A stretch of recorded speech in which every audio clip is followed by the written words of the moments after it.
So the question is, how much force does it take to rupture a spleen? And how did Chris Sims continue to play while suffering from internal bleeding?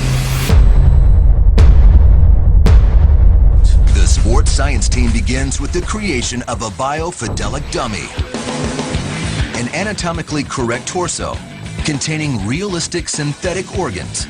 But the spleen we're adding isn't synthetic. It's a real spleen. A real pig spleen. Turns out a pig spleen and a human spleen are very similar in size, weight, and function. A spleen acts as a filter against foreign organisms that infect the bloodstream. It rejuvenates old blood cells via the splenic artery, supplying blood to organs throughout the abdominal cavity.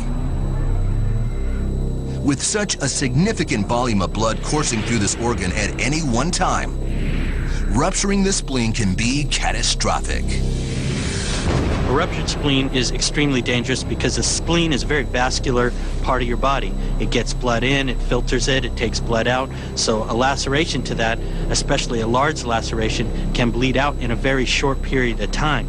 Now that we have a stand-in for Chris Sims and his spleen, we need to replicate the punishing impacts he suffered during the game.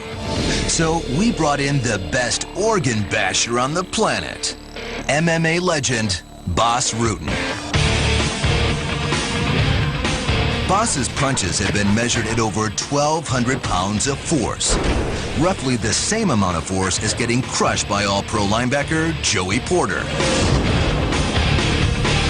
One of Bas's punches will be equivalent to any one of the numerous punishing hits Chris Sims suffered that day. I'm Bas Rutten, and I'm a professional spleen buster.